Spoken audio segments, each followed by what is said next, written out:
Welcome to Soccer in 60, presented by the Empire Strykers. Get ready for your weekly look at all the pro soccer teams in Greater Los Angeles. We've got all the news and analysis you need, from LAFC and the LA Galaxy to the Empire Strykers, Angel City FC, and Orange County Soccer Club. Now, buckle up and enjoy Soccer in 60. Experience the thrill of game day with Omnitrans in partnership with the local soccer team, the Strykers. Be in the heart of the action at Toyota Arena and let us take care of the ride. Head into the game, hop aboard Omnitrans for a seamless journey to Toyota Arena. Simply download the Transit app to catch your bus and enjoy a stress-free trip to cheer on the Strykers. Gear up for an unforgettable match day. Join Omnitrans in supporting the Strykers and make every moment count at Toyota Arena. Don't miss out on the excitement. Ride with Omnitrans to the game. It's Thursday. You're here. We're here. And that means another episode of Soccer in 60. There's an awful lot to talk about today, as there is every week. LA has another team with a championship to celebrate as the LA Galaxy win their record 6th MLS Cup since '96. We'll talk quite a bit about that today. We also discuss the season opener for the Empire Strykers, as well as the home opener versus Utica City FC on this Friday the 13th at Toyota Arena. And speaking of Strykers, we have on Strykers goalkeeper Brian Orozco, who'll be joining us halfway through the show. Angel City started their offseason with roster shakeups. LAFC made some moves, and we'll discuss Orange County Soccer Club. But so much to unwrap, so much to unwind. But first, introductions. My name's Christian Philemon, but you could call me by my alter ego, Philly. And back with me in the host chair, I give you Tim Kolotz. Tim, happy Friday Eve, buddy. What's the good word? Happy Friday Eve, Philly. I am great to be here, man. It's been a very good week, and I am doing very well indeed. It was a magical mystery tour for the Galaxy over the last 18 months, Philly, and it could not have ended any better for the Galaxy fans amongst us. Yeah, you could see that I wore my shirt in my suit, but you clearly came dressed to impress for all the Galaxy supporters on this pod. Look at you rocking that Galaxy stash and scarf. You've got to be happy as a clam, dude. Yeah, it was fantastic. We watched that whole game. We were screaming and yelling, and the broadcast was even great. I couldn't get tickets. It was a sold-out show, but man, I tell you, the guys on TV did a really nice job of it. The broadcast was great. It was on Fox, so it wasn't sticky on Apple TV like you can get sometimes. But man, we were jumping up and down, and it started off with a bang right out of the hop, didn't it? Yeah, no, it absolutely did. I mean, the game did not disappoint. What we thought would have been a murderous blowout turned out to be a very competitive game. And with that being said, normally we start the show with LAFC stuff, but obviously, with the Galaxy winning their record sixth MLS Cup, you got to chat about them. And you take us right into it, man. This is your team, your town. Get on with it. Excellent. Well, it was a magical mystery tour, like I said in the open. But Somebody's been listening to the Beatles, clearly. Exactly. Just 18 months after a fan protest due to the team sinking to the bottom of the league, and after a magnificent off season that saw the Galaxy put in Joseph Paintsil, Gabriel Peck, Ricky Pooch, John Nelson, Mickey Yamane, and Amiro Garces. You talk about guys that you've got some huge stars on that thing. And, you know, the last three guys, Nelson, Yamane, and Garces, maybe they weren't the most heralded, but man, you put these six guys when they fused all together under Greg Vanney, it was magical.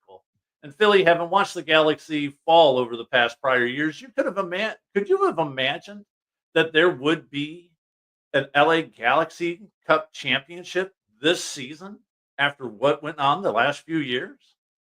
I mean, the way they came out of the gates red hot, the way they were playing, the way they were decimating opponents, the chemistry that worked within the midfield, the fact that they shored up the back line, the fact that there finally is a good keeper in between the pipes in that of John McCarthy, a sound GM. I mean, yes, everything came together. As this season continued to build upon itself, I'm not surprised that the Galaxy ended up winning. And they obviously took care of business relatively early. I mean, this is the first time they've been in a final since the 2014 MLS Cup, a game in which they beat the New England Revolution, another since 96 club. And interestingly enough, here we are 10 years later, and it's the Galaxy taking on another former since 96 MLS club, in that of the New York Red Bull, formerly the New York, New Jersey Metro Stars. And I mean, this is their first cup since '08, where they lost to the Columbus Crew, ironically enough, in Carson. And it wouldn't be very good for them because the Galaxy came out red hot, not even 10 minutes into the game. Yeah, it was great right from the get-go. Joseph Paintsil starts the game off in the 9th minute, like you mentioned, off a Pooch-like pass from Gaston Brugman. Brugman was starting in place of Pooch, and it was as if Ricky was there inside of his jersey with the 24-yard pass that eluded the Red Bull defenders. And Paintsil makes no mistake one-timing the pass. Red Bull's keeper, Carlos Coronel, gets a piece of that shot, but it's just not enough. And the Galaxy lead just 9 minutes into this game. They totally dominate this first 9 minutes of the game. And after a pass like that, I'm not sure any keeper in the league is going to stop that one. Coronel did a great job to get a hunk of it. But, Philly, do you think anybody was going to get anything more than Coronel did? I mean, not with the way that Joseph Paintsil was coming at him. I mean, Cerrillo was also a part of that. What the Red Bull did really well to get themselves in the position that they were in was playing stellar defense. And Coronel only had one game in which he allowed any kind of goals. He had one game where he allowed two. And he, other than that, had clean sheets throughout his MLS Cup run. So he obviously didn't do that against the Galaxy, but the Galaxy absolutely decimated the Red Bull defense, which that was the interesting thing. How lazy the Red Bull backline was 15 minutes into the game. You could tell they were feeling nervous. Galaxy weren't. They had their supporters like all with them. They were playing at home in a comfortable environment, a place that they've never lost. And well, Joseph Paintsil, what a game, what a time in MLS, and just what a season altogether. Getting right by Coronel. But as the great Billy Mays of the old school infomercials would say, but wait, there's more. And it didn't take long enough. It didn't take not long enough. Didn't take long for the next goal to come through. Why don't you walk us through, Mr. Galaxy Man? Yeah, the second goal is just as good as the first. And as Dejan Jovic is on target just 4 minutes later. After taking a pass from Mark Delgado about 35 yards out, Jovic just races to the box, makes a beeline, and as he's fallen to his left, after he kind of gets a little bit of a nudge, shove, push, whatever you want to call it, from the Red Bull defense, he's fallen down to his left, and he gets the outside of his left foot on the ball from about 18 yards out. And in true Galaxy fashion, of course it's going to hit the post. But this time it clanks off the inside of the post and into the back of the net. And Coronel is left baffled. He can't believe he's flat-footed. He can't believe that Jovic got the shot off, much less gets it on frame, much less it's in the back of the net. And as they're fishing it out, the Red Bulls are stunned.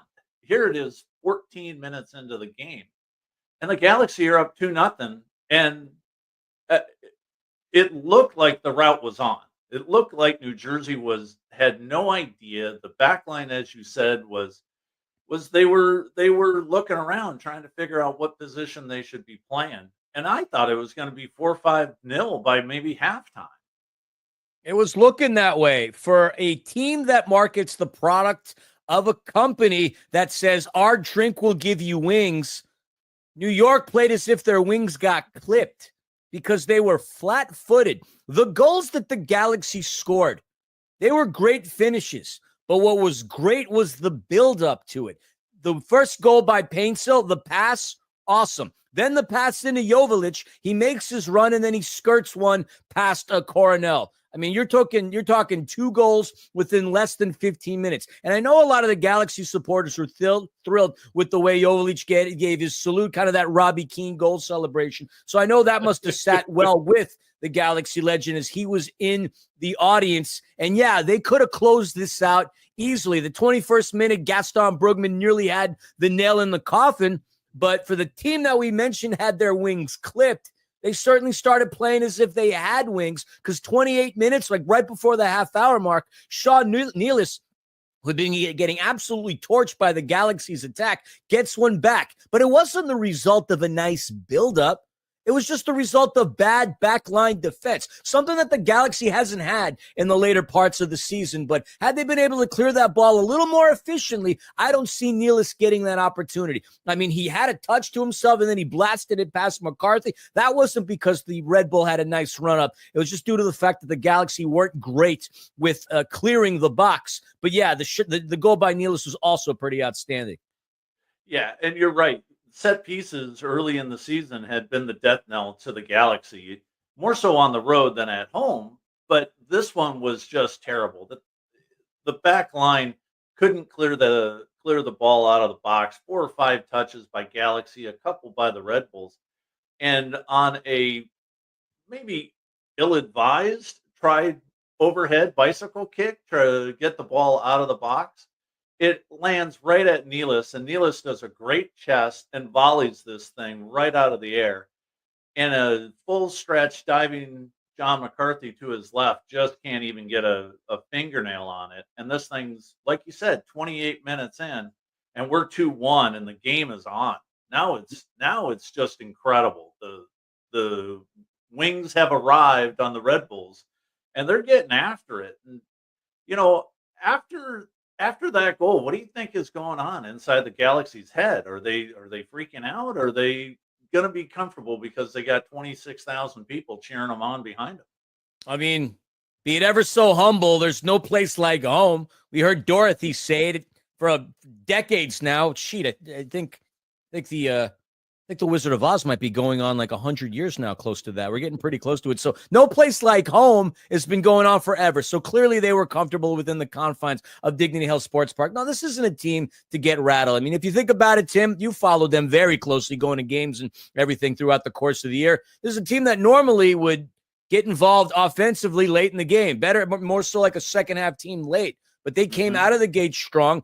They changed up their game plan because the Red Bull ended up going into halftime with far more possession, and then they would finish the game with far more possession. Nearly 60% of the game, the Red Bull held on to it. But if you look at the stats from total shots that New York had from the first half up until the end of the second half, the Galaxy's defense was blanketing them the entire way through. The Red Bull ended up finishing, I think, with maybe 3 shots on target, something along those lines, where they only had maybe 2 within the first half. They didn't get that many opportunities. I mean, the one golden chance they had was off of a counter in which Emil Forsberg missed wide on the right in that 72nd minute. But the Galaxy's back line really came through, and I know the argument against them has been that how many goals they've allowed and how they've been not as solid offensively, yes, but not as solid defensively. But John Nelson, when he came into that starting lineup, kind of put the kibosh on that ideology. And well, the second half was dominated by the Galaxy, and they still dominated the offensive flow of things. And I'm not surprised that they ended up winning, but the Red Bull did have a chance. They made this game far more competitive. Had Brugman hit that goal in the 21st minute rather than missing, we're looking at a dead duck, lame duck ball game. But at least the Red Bull made it exciting and entertaining. Yeah, and you had mentioned him, Emil Forsberg. That guy was playing out of his mind. He was playing like fellow Swede Peter Forsberg, that used to play for the Colorado Avalanche. Emil Forsberg could easily have made that a 2-2 game, and he misses it wide, and it's a totally different game. But with that Brugman miss in that 21st minute, I think you're right. I think not that New York would have rolled over and died, but I think it could have easily been Brugman hits that, it's 3-0. I don't think that New York gets another sniff at the goal the rest of the game, and it's 4 or 5-0 at the end of this one. But yeah, an amazing resurgence by a team that can now boast, like you mentioned in the top, 6th MLS championship, and the only one that's close is the DC United franchise with 4. And that happened at the very start of Major League Soccer. They haven't really done anything. I mean, the last big stat they got was the fact that Christian Benteke won the Golden Boot, but I'm thinking DC, DC United. I'm getting my head all screwed up into things. But yeah, 6th title. Impressive. And look, you got to give props to Will Kuntz, who took over for the GM spot. I mean, he built a really fantastic team, doing something that is different than what the Galaxy's ideology was, meaning rather than going after those aging superstars, which obviously they did with a Marco Royce. Marco Royce wasn't an important factor for the team. Pooch, Paintsel, Peck. We talk about the killer P's. Joveljic was awesome as well. So congratulations to the LA Galaxy, 6 championships. Yeah, it's great. They're set up for a long time. So with that, let's go to LAFC. There's been some roster moves. There's been some talk around with LAFC. Let's hop into that, Billy. You're the lead on this one, so pile in, buddy. Yeah, there's a lot of news going on around there, but a bit of news that really has both team in mind would be the CONCACAF Champions Cup. Now, both teams are going to be involved in it going into next year.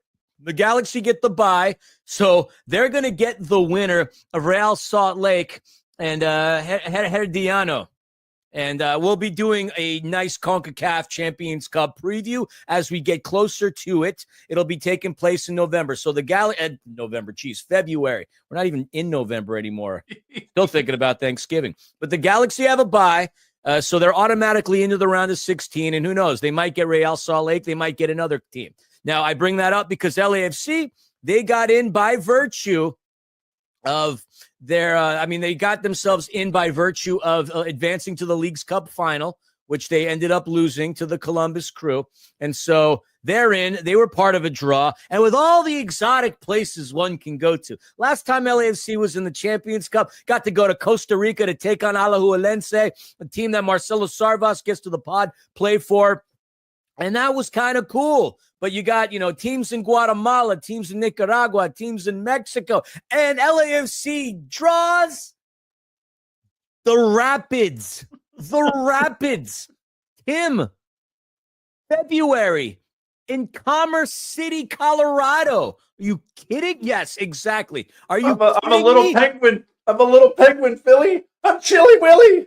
Yeah, your face is going to turn the color of your scarf blue. The idea of going to Commerce City, not even Denver, Commerce City. When you're around Commerce City, you'd swear that you were somewhere in Nebraska. You don't really see the Rocky Mountains. To quote the movie Dumb and Dumber, that John Denver is full of, well, if you saw the movie, then you know what I'm talking about here. But yeah, so they drew the Rapids. And the way it would work for LAFC moving forward is if they win, well, then they get a date with the Columbus Crew, another MLS club, one that's been eating their lunch forever. And if they happen to get by the Crew, which has not been something LAFC can do, there's a good chance they might play Inter Miami. So it's an MLS team, another MLS team, potentially another MLS team. That's not as much fun when you have the potential notion of going to Mexico or Costa Rica or Jamaica. I don't know, man. It's kind of a bummer with all the exotic places we had to go to. Yeah, it is a drag for the LAFC fans to have to go to Colorado. The fact that it's MLS, you see enough of them during the regular season, but to be in that CONCACAF Champions and then have to play them again, it is kind of a bummer for the LAFC fans because I know they want to travel. I know they travel great. They travel like New York Red Bulls came to MLS Cup. There's 2,000 of them. And I know the LAFC fans would go to places like Nicaragua and Costa Rica and show up and represent really, really well. Yeah, 100%. When LAFC took on Alajuelense, Panda went. I would have gone, but fortunately, I had it. Not unfortunately, the Strykers had a game against the Soccer, so I couldn't miss that. But yeah, I would have preferred going there, especially if you're going up against a team that you see on throughout the entire year. Like if it was NYCFC, a team that we don't see very often, that would have been kind of cool. But the Colorado Rapids, look, at least it wasn't Vancouver. Vancouver's going to get to play Costa Rican side Saprissa. So if it was an LAFC Vancouver thing, forget it. No way. I'm not even considering CONCACAF Champions Cup. So that was the big news that affected both teams. But yes, some roster moves. LAFC did sign 16-year-old academy player Jude Terry to a homegrown contract, the 8th homegrown player that LAFC is signed. And this is cool. He started with the LAFC academy as a 12-year-old in 2021 from another really big club, Club Soccer in that of Legends. FC, comes out of Chula Vista, and the fact that this kid got to play for LAFC 2 and MLS Next Pro is great. 11 appearances, 6 starts, got himself an assist in the 542 minutes he played in. Amazing. At 16 years old, I was wearing Velcro shoes because I still didn't know how to tie regular ones. Meanwhile, this kid signs an MLS contract. Pretty darn cool. Yeah, I did see that. And, he is part of the U.S. under 17 youth national team as well. And I'm fascinated by this kid because, like you said, he's gotten a ton of playing time with MLS, LAFC 2 and the MLS Next. And I think that's a great development program for American soccer players to go through. It's not quite what you're going to get maybe over in the Bundesliga 2 or something like that. But I think for the quality of players that they're pulling over now into the youth academies here in the States, I think it's great. And I think he's going to be a great addition to LAFC long term. Yeah, absolutely. I mean, we're going to segue into this momentarily, but San Diego FC is going to have a really dynamic youth academy system. It's something worth Googling. We obviously don't talk about them, but I'm going to talk about them in a minute because it does pertain to LAFC. But I did want to bring this up. LAFC hasn't announced it, but Tom Bogert did, the MLS extraordinaire. Apparently, LAFC is going to re-sign Aaron Long to a new contract. And supposedly it's going to be for 3 years. So that's really good. 79 appearances over the last 2 years. And a former MLS Defender of the Year in that as well. So Aaron Long will be back. That came through, but it's not made official. But that's what Tom Bogert tweeted. And in addition, LAFC did acquire $200,000 in allocation money from San Diego FC for Tomas Angel and a 2025 second round MLS Super Draft pick. Now, at some point, as we get towards MLS season, we should have a podcast about all the different nuances from discovery rights, general allocation money, targeted allocation money, all the fun monopoly terms that MLS likes to come up with.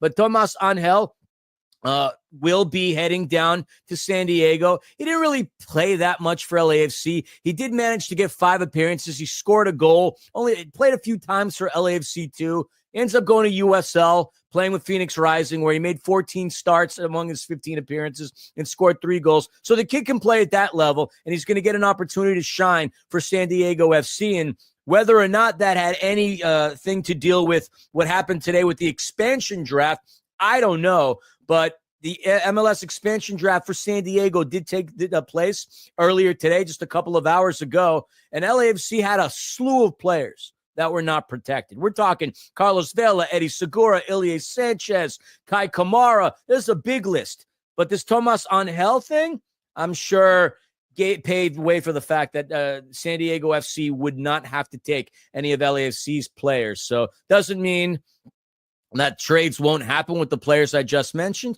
But, Tomas Angel goes to San Diego FC, and that's really all the news that took place for the Black and Gold.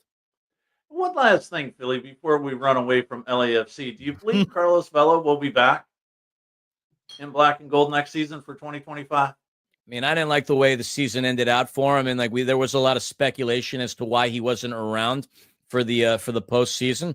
I think they still have something up their sleeve with him. I do, and potentially maybe even consider using him as a negotiation piece to try to bring in Antoine Griezmann, who was his best friend when they played together in Spain at Real Sociedad. So I don't think we've heard the last of Carlos Vela. So if that answers your question, I hope it does. But yeah, I think we do see something with Vela, at least some news before the end of January. Yeah, it certainly does. Because there's been a lot of talk about what's been going on with Vela. We talked about it early in the season when he wasn't part of the team. Then he comes in late. So yeah, it does answer my question. So thanks, buddy.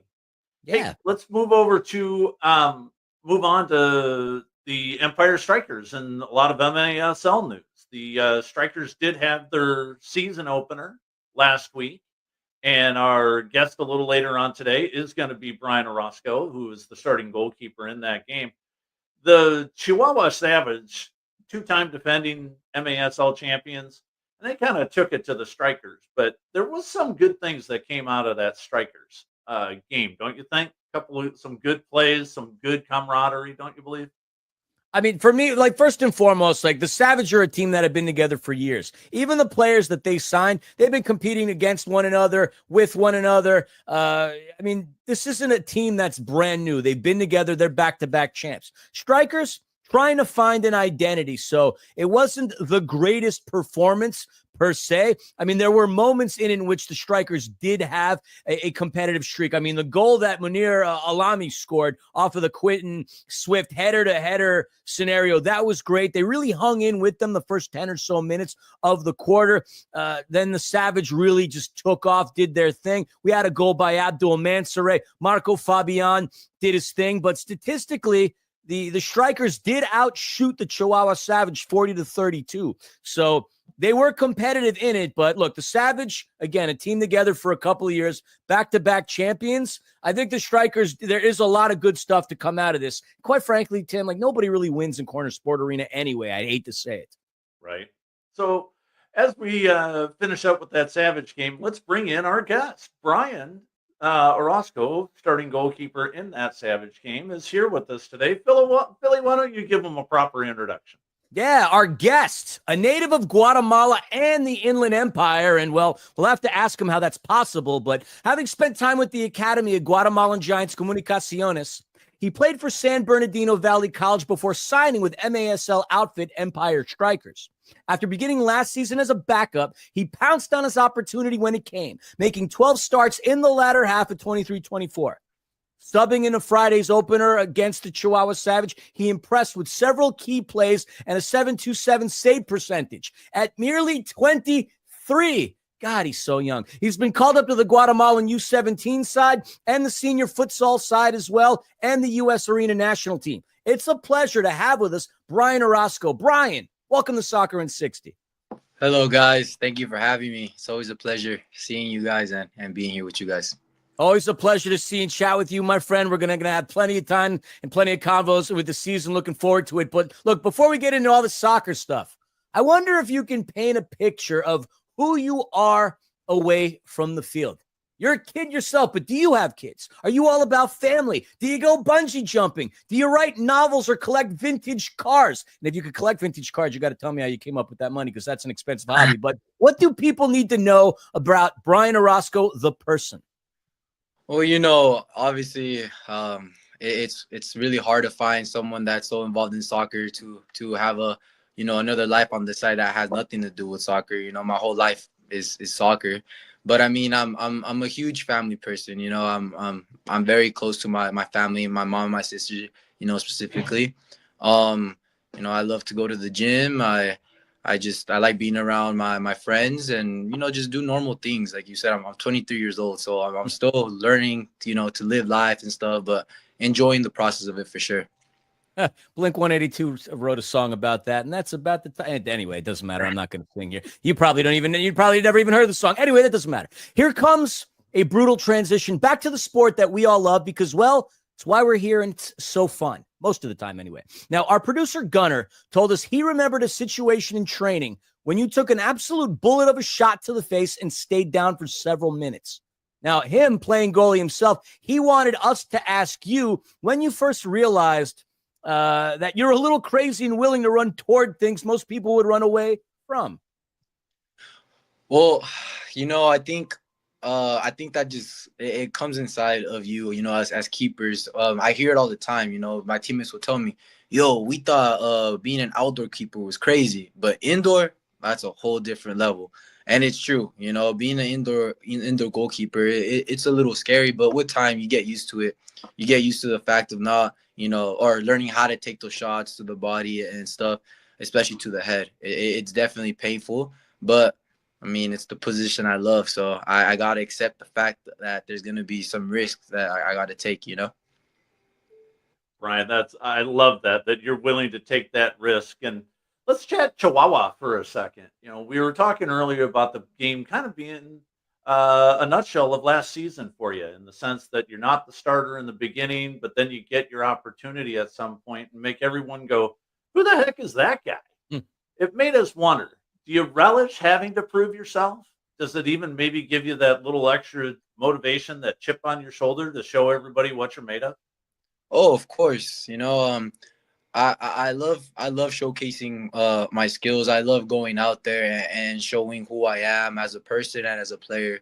But yeah, it definitely motivates me. I always go into the games. I'm not really ever nervous, but more so confident. I trust in myself. I believe in myself, what I could do, and for sure going out there, it's always it motivates me to show myself my skills. Excellent. Hey, let's quickly look ahead to Friday's Strikers home opener against Utica City FC. Obviously, your first game on the road against the defending champions. Geez, I think anybody would be scared to death of that one, but you played really well. Um, but against the defending champions, it's a tough ask. What stood out to you in that game, and what are you guys taking away in terms of the meeting with Utica on Friday? Well, kind of like what Philly says, a team usually never, any team doesn't really win there. I think the difference was that we went with the mentality that we believed that we were going to win. Even though the results didn't go our way, unfortunately, as a team, we were very tight, and we believed that we could have won that game. Obviously, Chihuahua's defending champions. They're very, very good. Obviously, a team that a lot of teams could learn from. But we learned from that game. We're moving past it. We're forgetting what happened.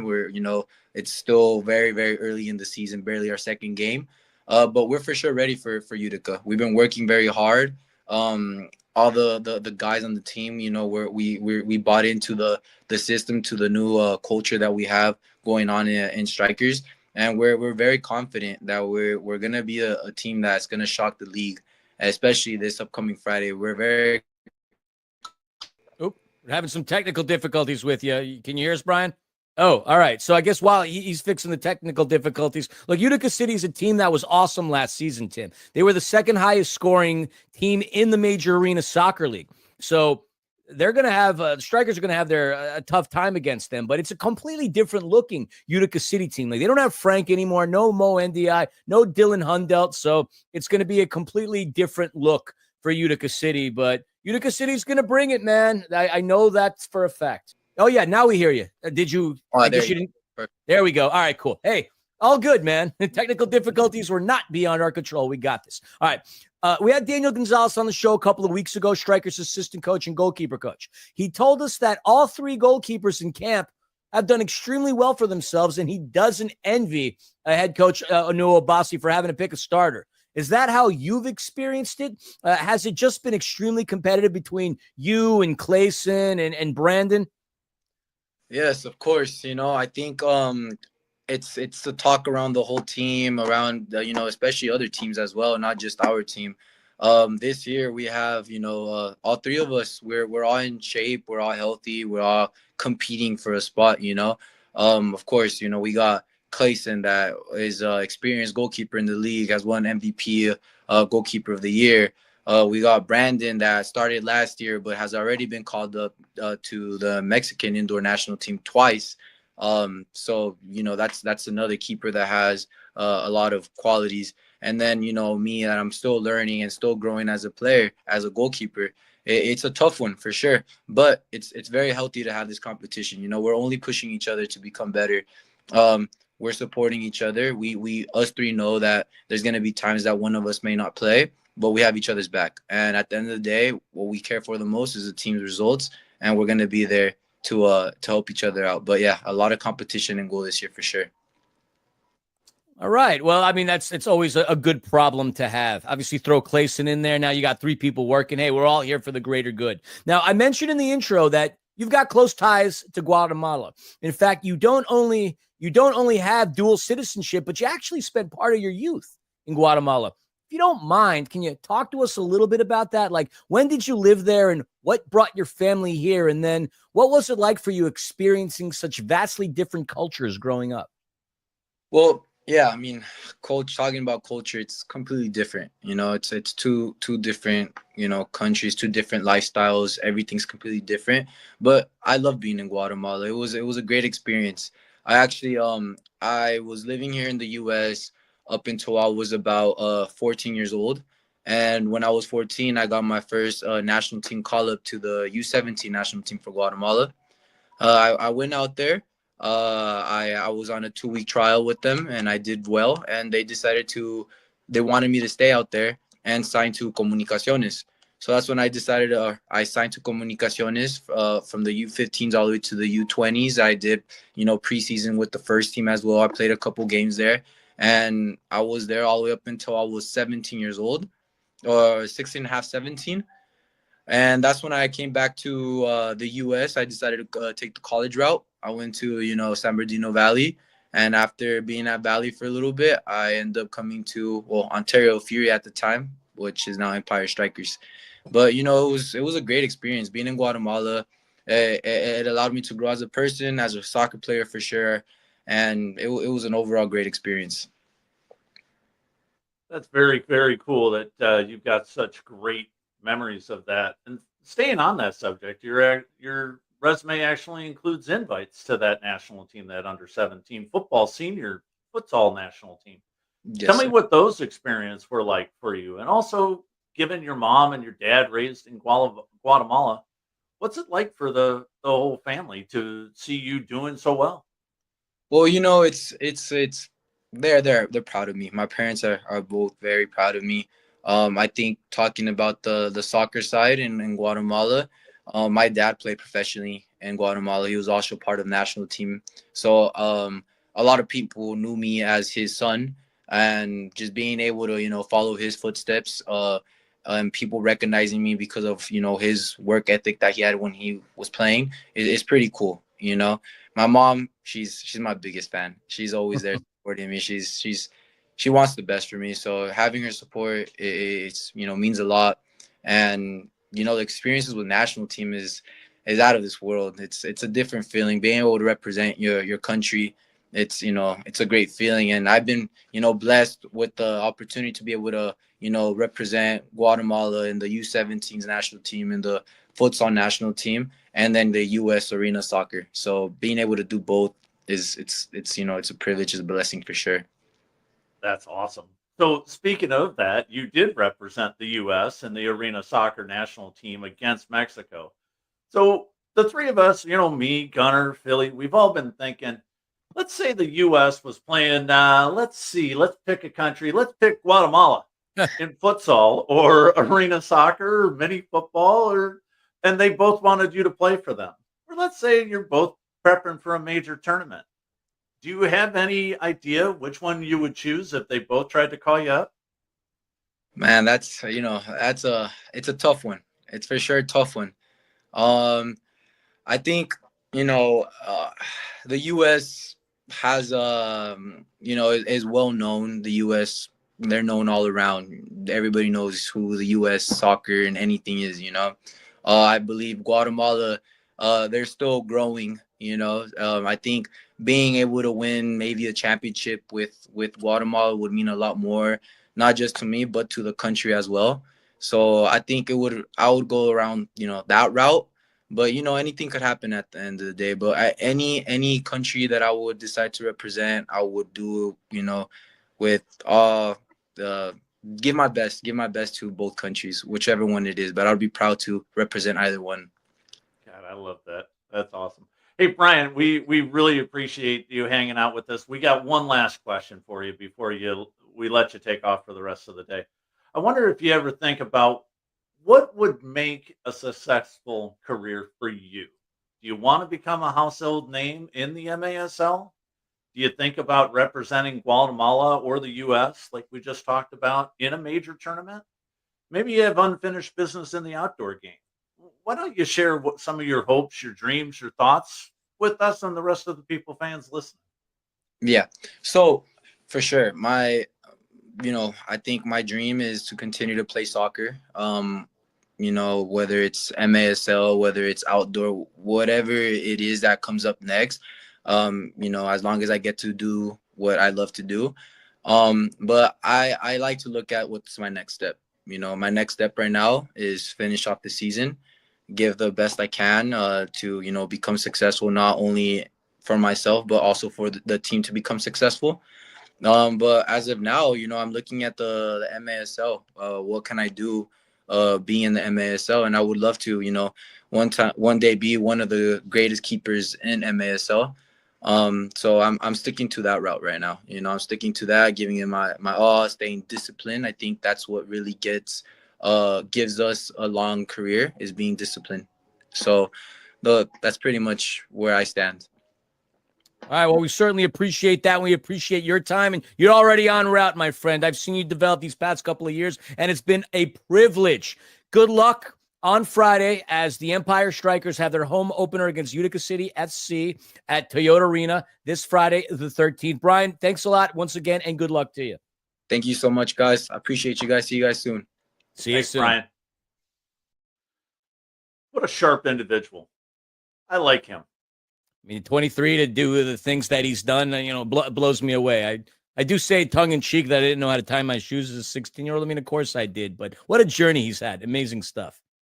Yeah, it's great to see somebody like that coming out of Guatemala, representing Guatemala, and then representing the U.S. I think it's going to be awesome.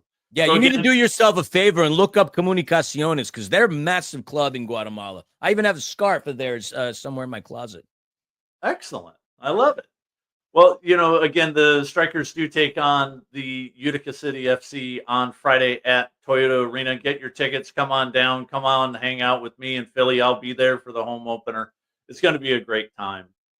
So after we've been talking everybody about Strykers and LA Galaxy and LAFC, let's move over to Angel City. And Angel City has had a heck of a week, is probably an understatement. Philly.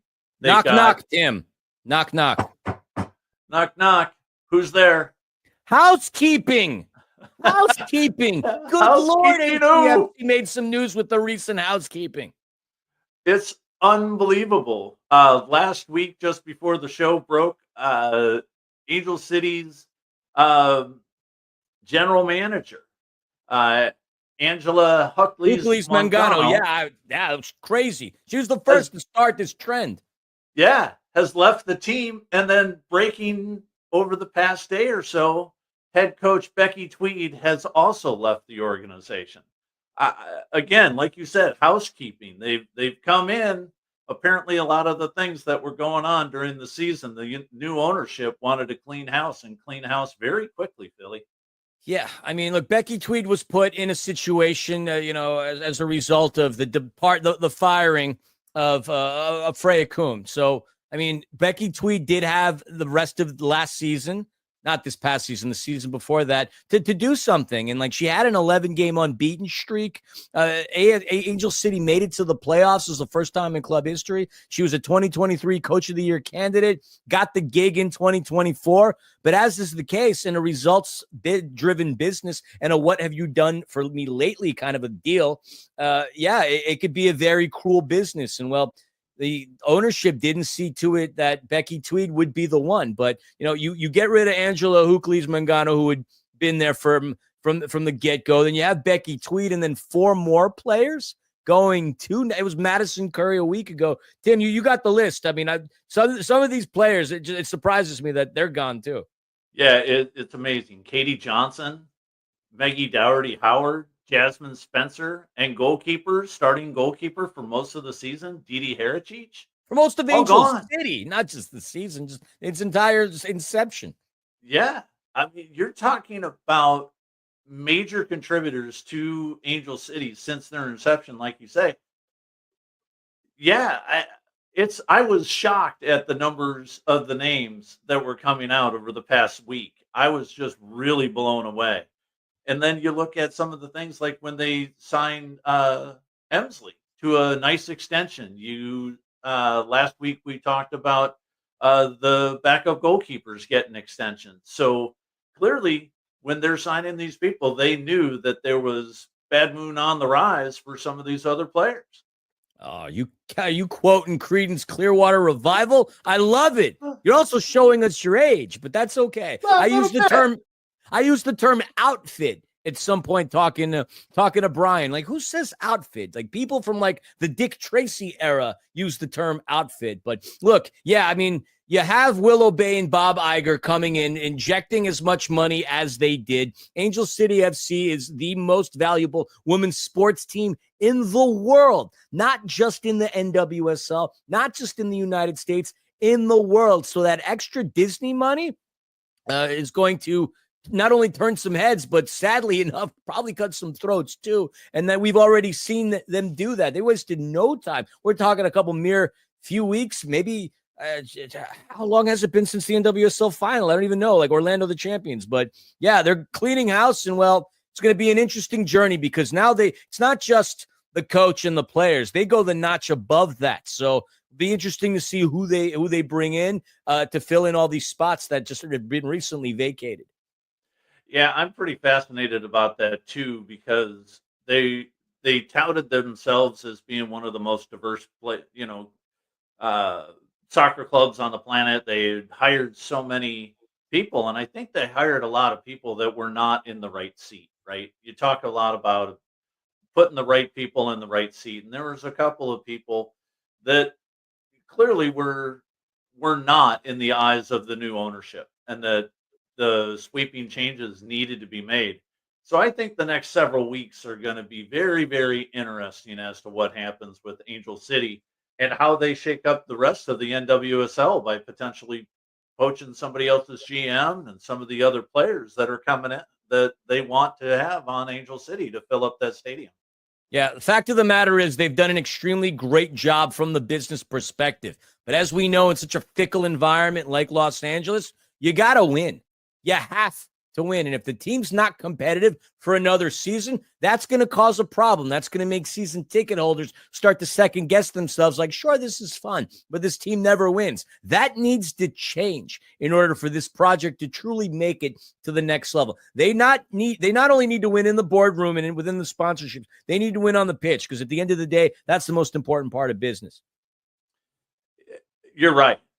Especially in this environment in the NWSL, where you've got to be in that top 8. You've got to be really. I think Angel City. No, damn, it's Los Angeles. You got to be number one. You got to be number one in LA. You know that.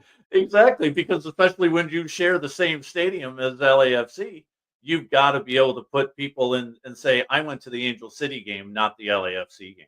Completely, yeah. You've got to be number one. There's too much other stuff to do. So moving over to Orange County. Orange County has it's been pretty quiet on the Western Front out here in Orange County. But I will tell you, Ethan Zubak, who led the team in goals this season, and Cameron Dunbar, who led the team in assists, are both returning in 2025. One of the great things about Orange County, with that, now they still have 9 years on their lease at the Championship Stadium down in Irvine, is they're able to solidify players such as Zubak and Dunbar, who both played in the LA Galaxy Academy. And even for the LA Galaxy, with Zubak hitting a goal against who? Oh, LAFC. But one of the things that Orange County has really done is they've really got strong people returning. Coming back, Dunbar's coming back, Colin Shuttler's coming back.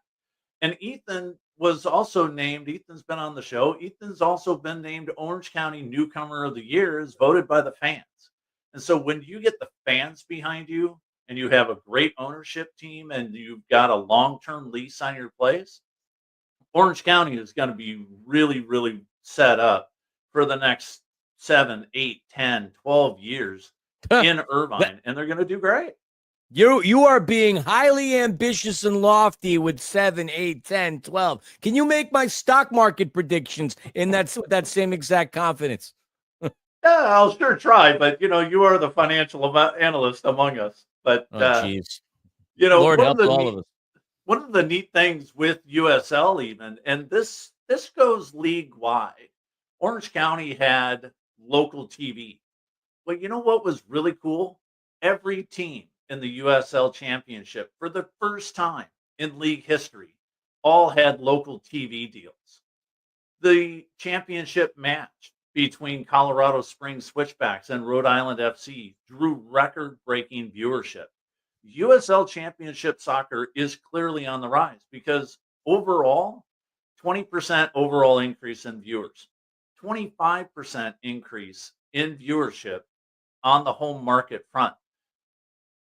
Minor league soccer, if you can't even call it. It is the stepping stone to the upper levels. So you can't even call it minor league. I call it second level professional soccer is alive and well across the United States, Philly. Yeah, I mean, look, it is. We have a pyramid in the United States. That goes without saying. And, of course, Major League Soccer is on top of that. But just below it, you got the USL Championship. And then third level, you can argue that it's USL League One, and then NISA, then MLS Next Pro. And then you go beyond that, it's USL 2 and NPSL and UPSL and the other NISA. So, yes, I mean, USL Championship is exciting. I mean, Orange County had themselves a great season. Got Antelope Valley coming in USL League One. So this league continues to grow, and I like it. And I love the fact that you could just flip on national TV and occasionally see the Colorado Springs Switchback playing. Well, not going to be Memphis 901 for much longer, but still, you get the point. USL is growing, and that's a good thing. It is. It's a great thing because what it does, it's really bringing it while the players don't typically jump from USL Championship into MLS. They'll typically go over to Europe and play a little bit and then come back and play MLS. But what you're seeing is you're seeing several MLS guys like Ethan Zubak come and playing for USL sides and having great success, making a great living, and playing for a really fun and energetic club like Orange County. Yeah, and just real quick before we transition on, I dropped something. Sorry. It doesn't have to deal with OCS, but like, look at Tomas Angel going from LAFC to USL Championship. Sure, it was Phoenix Rising, a rival of Orange County, but the kid couldn't really get much burn at LAFC. What does he do? He goes to Phoenix Rising, gets 15 appearances, 14 starts, and scores 3 goals. It's pretty darn good. So there is a place, and I'm just looking forward to seeing this league grow. You just like going to the OCSC games because not only you get to watch soccer, you like all the beer tents. I know you. I know you're about that life. Absolutely. I love it. And so let's get on. So we've got a great little graphic this week with our elites this week. We've got Elite 6 and we've got some super subs. We've got some really fun stuff. So let's bring that up. And Philly, take over from here, man. Tell us what we've got on Greater LA's Elite 6 this week. All right, the reason we're doing an Elite 6 as opposed to an 11 is because we're doing this in honor of the start of indoor soccer. 11v11, you know the deal there. But with 6, that's how it works. In the Major Arena Soccer League, 5 field players and a goalie. You're 6. And since it was only the Galaxy and the Empire Strykers on the docket, we decided to go an Elite 6. What we could also do with an Elite 6 is not incorporate a goalkeeper at times. Like hockey, you could pull your goalie, throw an extra attacker on there. So maybe we have a goalkeeper, maybe we don't. But that's the reason why we're doing the Elite 6. And, of course, it was from the time frame of December 5th through December the 11th. And, of course, no-brainer, shocking. The vast majority of this list in the starting lineup, Galaxy. Yep, we've got Brian Orozco as your Empire Strikers goalkeeper of the week. We've got defenders Mickey Yamane and Carlos Garces from LA Galaxy, both of them. We've got midfielders Mark Delgado from the Galaxy, Gaston, MVP of MLS Cup, Bert Brugman from the Galaxy, and we have the forward Joseph Paintsill, the first goal scorer from your LA Galaxy. Round out our Elite 6 this week. We might have a couple of super subs in there as well, Philly. Take us through. Real quick, though, I do want to explain why. I'm sure people are scratching their heads going, why not John McCarthy? I love J-Mac. We go back to the LAFC days, but they only had like 2 saves. Yeah. So Brian Orozco had 8. Yes, I get it. Indoor soccer is a little more high scoring, but we wanted to throw some love to the Empire Strikers. Dejan Joveljic, we could have easily argued that we could have used a 6th attacker there. Excuse me. Get all choked up here. We could have used a 6th attacker on here. So, want to throw that out there.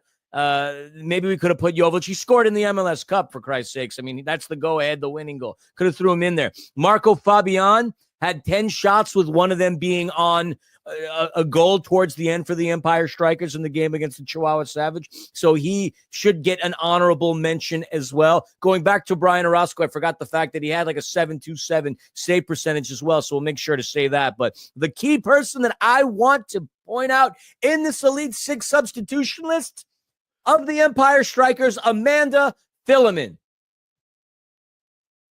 Yes, Amanda the Panda Philemon, who's been on the show doing the Angel City segment, sideline reporter for the Empire Strikers, host of Angel City Chicks. The reason we put her on this list, Amanda ran the Canada, why do I keep saying that? The California International Marathon this past weekend in Sacramento, California, and she absolutely crushed her time, set herself a personal best, ran 26.2 miles in 3 hours and 46 minutes. So because she worked extremely hard, and you could get a number of these players on the Galaxy, and the amount that they would have ran throughout the course of an entire 90 minutes doesn't even compare to the 26.2 that Amanda ran in Sacramento. That's the reason why we decided to honor her as a super sub. So Amanda Philemon, super sub, but the MVP in my world. I love it, man. And when we talked about this list, we had a lot of discussion about whether to put Jovalic in the Elite Six versus the Super Sub, but I was right there with you, making sure that Amanda the Panda Philemon got that honorable mention as a Super Sub. 26.2 miles, it's unbelievable. I do a bunch of triathlons and stuff like that. I just don't have the motivation to run 26.2, much less in a 3 hour 46. That is unbelievable. So congratulations, Amanda. You rocked it out. Hey, Philly, why don't we take this thing out? You know, it's a late on a Thursday. It's fantastic. Catch us on the podcast. Search the podcast for us. Where are we going to be tomorrow night, Philly?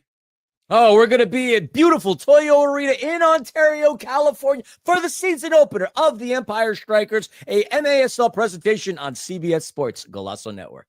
Fantastic. This has been